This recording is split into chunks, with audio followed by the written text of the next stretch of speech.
Hey, what's going on? What's going on? How's everybody doing? So I gotta have a couple good ones for you today. So the first one, so I picked up this young lady. She works in the healthcare nursing home, right? So we sitting there talking. Say, how long you working? Say, I like it. I worked for like 37 years in this field. I said, wow, that's a very, very long time. So you got a lot of experience. You probably got a lot of stories. Right? And so if you know me by now, what direction did I let her to go, right? I went multiple directions with this one. So I said, ma'am, you ever thought about, number one, I gave her four different ideas, and she gravitated to one, right? So that was kind of cool. So I said, man, you ever thought about like writing like a short story of your experience working in this field? And you probably got a lot of stories, like I do.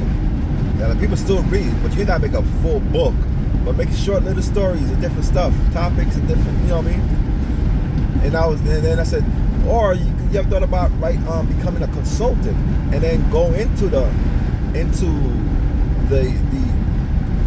these nursing homes to say you can go in, get hired, and you can find out what the wrongs or the pros or the good about these jobs, and they'll pay you a fee to find out the negative so they can get it fixed. You already know what to do. So you'd be like, undercover boss type joint, but undercover to find out what the problem is in each nursing homes. They'll pay you more money than you're getting paid now. Yeah, you're right. Or we talk about like writing a book about how to find a good nursing home based on your perspective. You know what I mean? And so I gave her a couple of those three, and then do a YouTube page. And then she's like, you know what, sir? I kind of like the short story one. I said, man, I'm scared to give you ideas. Whichever one make you fit, that fits you, that's what you rock with. Like, I like that one because I love reading. And she kept going back to that. I love reading, and that's something I could really do. I said, think about it. You got grandkids? You know what I mean? You can start leaving something for your grandkids. And because all this experience you have. And to be honest, our community don't leave a lot. She's a black person. Leave stuff for our grandkids. That makes sense? Not all of us do. But a lot of us don't, right? So she went, I kind of like the short stories. That's something I could really think. I'm going to think on this one because that's something I could really do. I have a lot of stories, a lot of ideas. I have a lot of stories, being honest with you, sir. I got 37 years in, right? So you might have to get paid. I told her, might have to get paid for your experience, right? We have a lot of experience and talents in certain things. Why not monetize that? There's nothing wrong with that. And so she left the car, and I was on the way. So I picked this other guy up. He worked for another company, delivering one of them, the 2-day delivery companies, right? But he worked in the bigger factory where they're bringing in more shipments. I ain't gonna say the name because they, you already know how I say. But he worked there, and so he said we got like all the big car equipment, parts, and this and that get delivered there, and we salt it out. So that's pretty cool.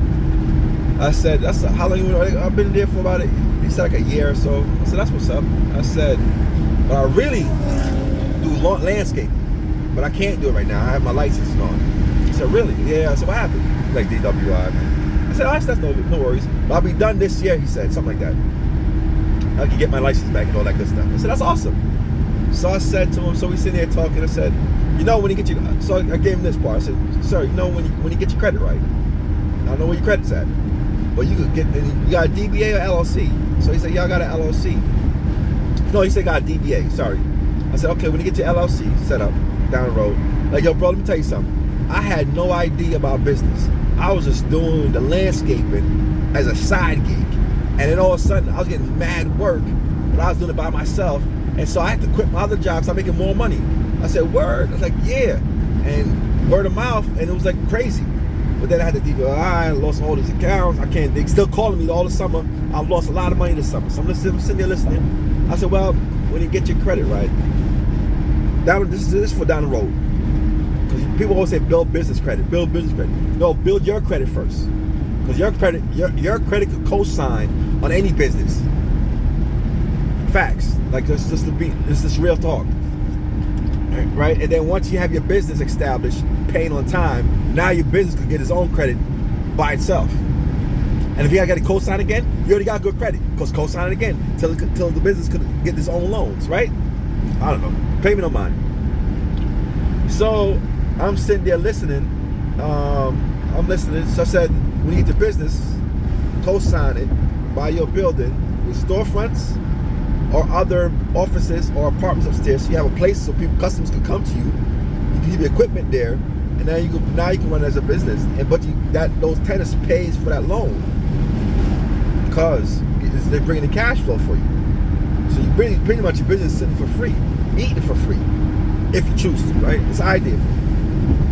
Like, word, but what you could do in the meantime, I told him, is be a contractor. So what you mean? So you continue to look for the work and sub the work to other people. Because before I said that to him, he said this, man, I learned now, when I get back, I ain't trying to move no more lawnmowers. I'm just gonna hire people a lot. So I said, you can do that now. Why don't you get your accounts, you got those list of numbers, subcontract the work. That means you hire somebody else, you take your money off the top, right? And you tell them, I'm paying you $250 a month for this job. They paying you $4, you keep $150. You do that 10 times, you got a little cash flow coming in your pocket. And you ain't move a lawnmower. And as you grow and you don't want no cops, you just sub that work out to other contractors, other workers. You make an agreement with them. This is the price that you pay them for the job. When they pay you, they do the job, you pay them. He said to himself, I have never thought about that. Yo, I could do that now. Like, yeah, wait a second, huh? Fall time's coming up, right? By the time you get the license back, you know what I mean? So you could make a little extra cash, and you're not leaving, and like you said, and you're not lifting a finger. He went, word! So we see what happens. Oh, if he does it, he does. He don't. I don't care. But I thought those two was pretty good.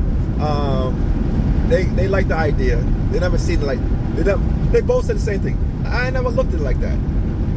That's all. And that's how my brain thinks. Sometimes I'm on the same page with them, like that, on the same page with those folks, some people, of what to do next or look into.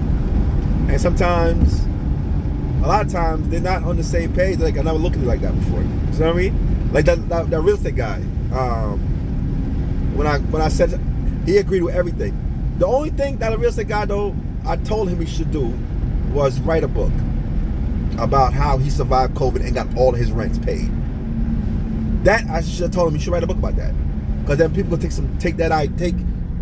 take some nuggets from that and apply it to their own business. So they won't have to have that. They could get their rents paid regular too, like you did, and how you did it. You know what I mean? But that's the only thing